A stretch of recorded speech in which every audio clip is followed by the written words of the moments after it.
कि आपने इतना अच्छा काम किया, आप कहते हैं ये बीजेपी कहती है राखी जी की पार्टी कि आपने कुछ काम नहीं किया, आपने भ्रष्टाचार किया और आप बढ़ चढ़कर झूठे दावे करते हैं। अगर आप दोनों अपने अपने जगह पर सही हैं तो फिर ये क्यों गुज्जर वोट पे आ जाते हैं और आप लोग क्यों, अशोक गहलोत साहब क्यों मारवाड़ी बनाम गुजराती पे आ जाते हैं? ये नहीं समझ में आता।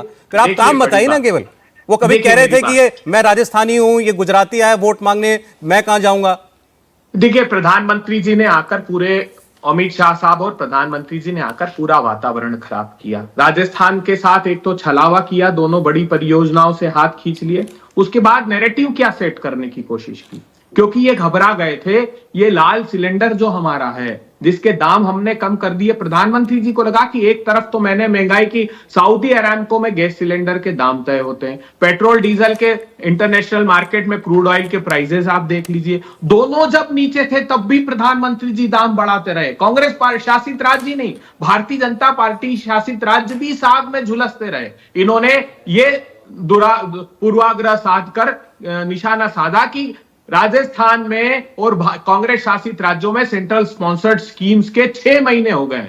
आप 10%, 8% स्कीम्स में पैसा इन्होंने दिया है। जो जीएसटी का कंट्रीब्यूशन है वो राज्यों को नहीं दिया, क्योंकि ये इनको लगता है कि चुनाव इसी तरीके से ये जीत सकते हैं। लेकिन राज्य के लोग जानते हैं हमने जितनी सोशल इंक्लूजन की स्कीम चलाई, आप बता दीजिए, 9 लाख करोड़ रुपए का जीएसडीपी था इनका, आज 14,13,000 करोड़ रुपए का हो गया। हमने पर कैपिटा इनकम तक 49% की ग्रोथ की, तो प्रति व्यक्ति आय बढ़ गई, जीएसडीपी बढ़ गया। सोशल सेक्टर्स की जो स्कीम थी हमारी सोशल इंक्लूजन की, वो बहुत प्रभावी तरीके से काम कर रही, तो इनके पैरों के तले जमीन खसक गई। प्रधानमंत्री जी को चिंता है कि 2024 का चुनाव हाथ से न निकल जाए, तो सिर्फ सांप्रदायिक ध्रुवीकरण और जात पात के नाम पर बांटना। अब सचिन पायलट साहब का खुद आपने स्टेटमेंट बता दिया। शोभा देता है देश के प्रधानमंत्री जी को कि जाति के आधार पर, धर्म के आधार पर बांटे, और 9-10 साल से यही कर रहे हैं। नहीं, लेकिन अभय दुबे जी, सचिन पायलट ये भी कह रहे हैं, वो ये ठीक है आपकी पार्टी में तो है ही, वो कहेंगे कि कांग्रेस पार्टी को वोट दो,